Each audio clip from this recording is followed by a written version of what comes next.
Seguimos en Urbanos y directo del Riachuelo. Ahora nos vamos para Mar del Plata porque este año se han cumplido 56 de un famoso evento en materia musical que fue la última actuación en vivo de los Beatles en las terrazas de la firma Apple, que era el era la empresa discográfica donde ellos trabajaron esa última etapa. Y para recordar un poco, para evocar este momento tan importante para muchos, sobre todo los que somos de esta generación, hemos invitado a un especialista, a un periodista y escritor, historiador, que es Marcelo Govelo, que recientemente ha sido galardonado con el Faro de Oro VIP, también ha recibido otras distinciones como el Martín Fierro, y bueno, hoy tenemos el lujo de contar con él aquí en Urbanos, a quien le damos la bienvenida. ¿Qué tal, Marcelo? Gustavo Schweizer te saluda. ¿Qué tal, Gustavo? ¿Cómo estás? Muy bien, acá estamos recordando siempre a los Beatles, ¿no? Yo estaba recordando también lo importante que fue para mí como periodista haber podido entrevistar a Pete Best, al primer baterista de los Beatles, ¿no? Eso da para otra charla porque fue un baterista que fue mucho más importante que lo que la misma historia oficial lo designa, ¿no? Pero bueno, eso es para otro momento. Lo que acaba de ocurrir hace poco, ahora el 31 de enero, que fue en el año 1969, como bien vos decís, fue un hecho que histórico por distintas razones. Primero porque marcó justamente, como decías, el último concierto en directo de los Beatles en ese lugar tan especial como fue hacerlo en la terraza de Apple, de sus oficinas. Lo habían comenzado a hacer antes en un estudio, porque ellos tenían un contrato con United Artists de 4 películas.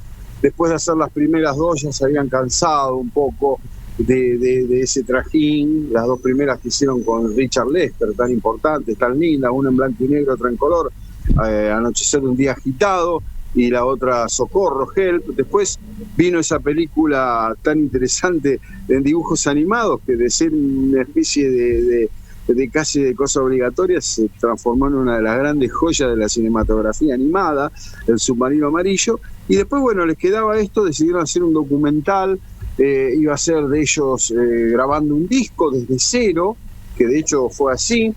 El disco que terminó siendo Let It Be, y así se llamó la película, ese documental, al principio se iba a llamar Get Back.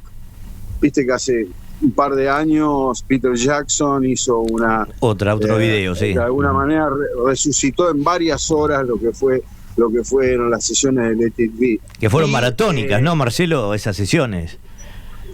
Sí, maravillosas.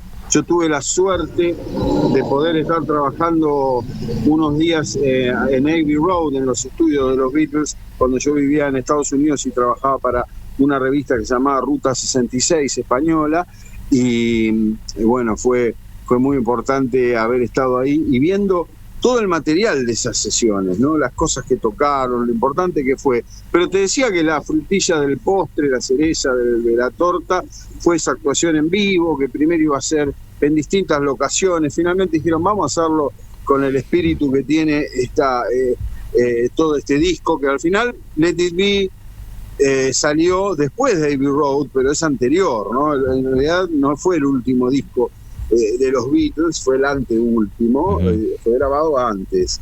Y no fue tan crudo como ellos querían, porque le metió mano Phil Spector, se enojó McCartney con eso. Bueno, hay muchas historias, pero yendo puntualmente al concierto ese de la terraza, ese mediodía, en pleno centro comercial londinense, ahí en el 3 de Savile Row, yo acabo de escribir hace unas semanas una nota para el diario La Nación, contando un poco la historia, que a través de un reportaje que le hice nada menos que a Alan Parsons. Alan Parsons tenía 19 años, este gran productor y músico, famoso por el Alan Parsons Project, ¿te acordás? Sí. De Pirámide, Yo Robot. Espectacular, sí. Todos esos temas. Y bueno, y por haber sido nada menos que el ingeniero de El lado oscuro de la luna de Pink Floyd, entre otros discos, ¿no? Sí. Pedazo de credenciales tiene el hombre, pero para él, y cuando tuve la oportunidad de hacerle una entrevista, realmente lo más emocionante fue con 19 para 20 años haber estado tirando cables en ese show. Y hay Marcelo, ahí retratabas una anécdota muy graciosa también de Alan Parsons, sí, ¿no? Muy graciosa, él la contaba con mucha...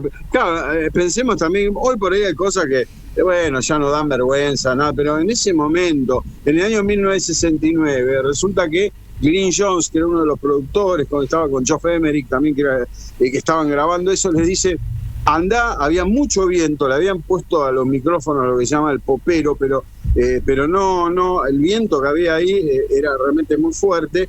Entonces le dice, anda a comprar medias de nylon de mujer, las medias, las panties, ¿no? Entonces fue Alan Parsons, que aparte, claro, uno tiene que conocer a Alan Parsons, mide como 2 metros, es inmenso, es un oso Alan Parsons. Si bien ahí estaba delgadito, era flaquito, pero era un tipo grandote. Y bueno, el tipo entra en una mercería y le dice, por favor, no me da 8 pares de medias de panty, y el tipo lo miraba como diciendo, ¿de qué talle quiere? ¿No? Y él dice, no, por de cualquiera. O sea, dice que, bueno, fue muy gracioso, él siempre se acuerda de eso, ¿no? Pero a la vez cuenta que fue, con todo lo que él hizo, con todos sus logros, dice que no hubo en su vida nada más inolvidable y emocionante que haber estado viendo a esos 4 monstruos, a los grandes de la historia del Marcelo, rock, tocando juntos por última vez. Marcelo, era un momento particular, ¿no?, del grupo, porque había mucha tensión, había un momento difícil, y de alguna manera la incorporación, vos la nota decís que la incorporación de Billy Preston como tecladista fue una especie de bálsamo que logró aplacar un poco los ánimos, ¿no? Sí, hubo muchas tensiones, había tensiones ya, era una banda que estaba de alguna manera ya desarmando, había sido muchos años muy intensos, fueron 10 años casi que fueron como 50, si vos te pones a pensar en cuanto a lo que hicieron, la evolución, el cambio en la música, en el tipo de grabación, en los temas, hasta en su pinta, ¿no? Hasta en su físico. Y bueno, hubo mucha tensión, hubo problemas, sobre todo, como había habido antes, un año antes, durante la grabación del álbum Blanco con Ringo Starr, que se fue. Acá el que se fue George Harrison, tuvo un entredicho con Paul McCartney, que era un poco el que llevaba la rienda del asunto, ¿no? De hecho, desde que murió Brian Epstein, su manager original.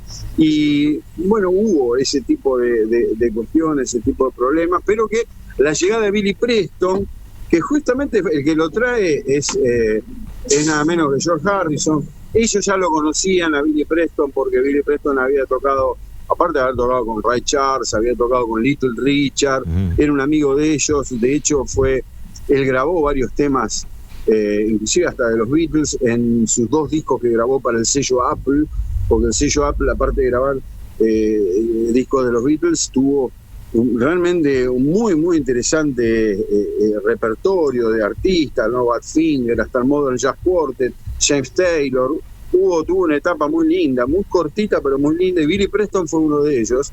Y bueno, la llegada de él, primero que le trajo así una distensión. Mirá, hay una versión que yo escuché ahí en Abbey Road, que lamentablemente no la han puesto en la caja de deluxe de Let It Be, que pusieron un montón de tomas alternativas, pero hay una versión de El largo y sinuoso camino, en versión blues, con Billy Preston tocando. O sea, ellos musicalmente se vieron, primero al tener, viste, otro músico y a quien querían, hicieron que las cosas estuvieran mejor, y musicalmente también aportó muchísimo, ¿no? Tener ese piano eléctrico de Billy Preston, realmente también un talento increíble, ¿no?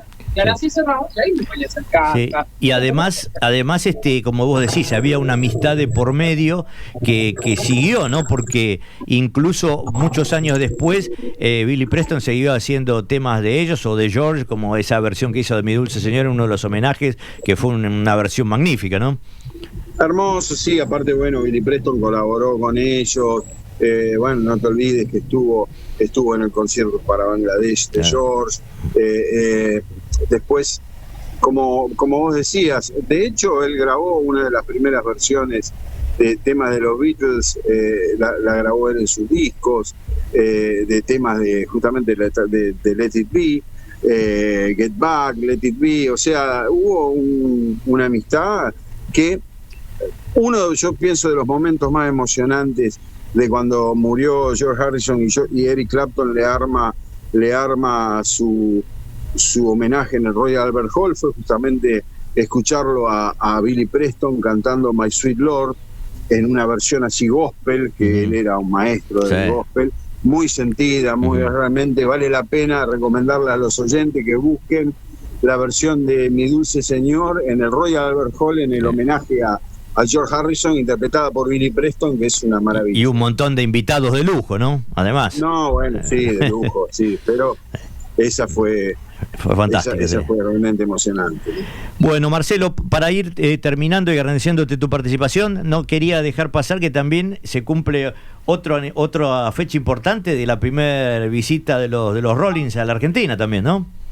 Así es, se acaba de cumplir el 9 de febrero del año 95, los Rolling Stones, un jueves, me acuerdo, tocaron por primera vez en la Argentina, en el estadio River Plate, tocaron 6 veces esa vez, fue el inicio del romance, ¿no?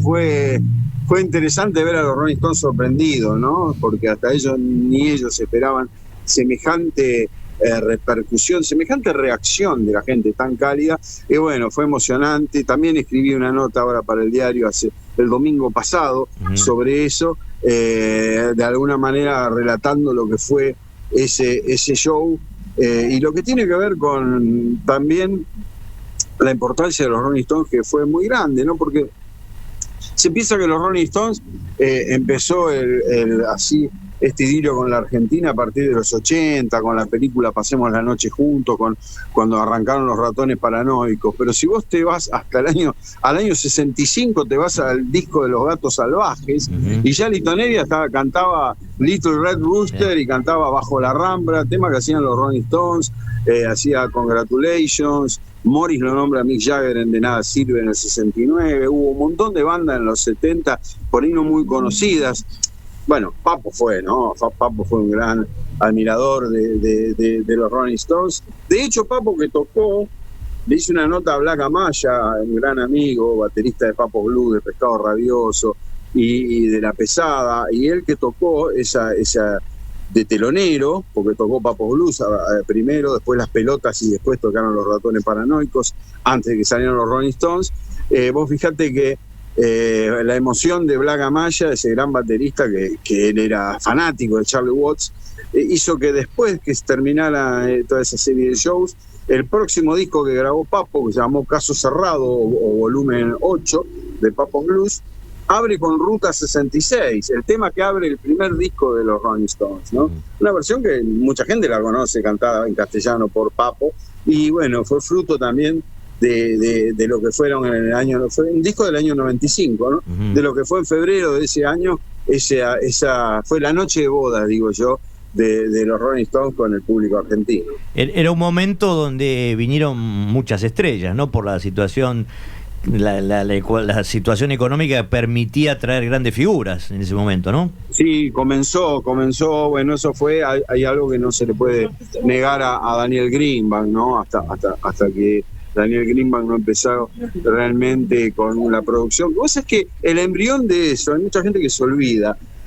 porque si bien lo había traído antes a Keith Richards a tocar a Vélez y ya había empezado a traer un montón de cosas desde fines de los 80, pero siempre la idea de Greenbank era traer a los peces gordos que eran los Rolling Stones. Yo pienso que, y de alguna manera fui testigo de ver un comentario acá cuando se hizo el festival de Amnesty, ¿te acordás? En River, que vino Bruce Springsteen, Peter Gabriel, que fue el cierre de la gira de Amnesty.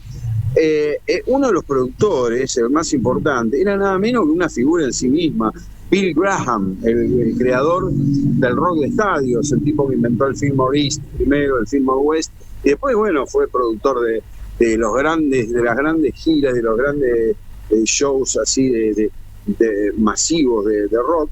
Y Bill Graham dijo que en Argentina se podía hacer, estuvo muy contento con la producción de Greenbank, y bueno, se lo debemos a Daniel, ¿no? Que hayan venido los Rolling. Fue, ya para ese momento habían venido, pero no de esa magnitud. Bueno, traer a los Rolling era el sumo, era lo máximo. Y bueno, después empezaron a venir todos. Y ahora la Argentina es es la meca de todos los artistas del mundo. Bueno, la verdad que un mes importante, ¿no? Un principio de año importante con estas fechas y bueno, desde ya agradecerte tu participación, que es un lujo para nosotros, pues, con todos los antecedentes que tenés en estas lides.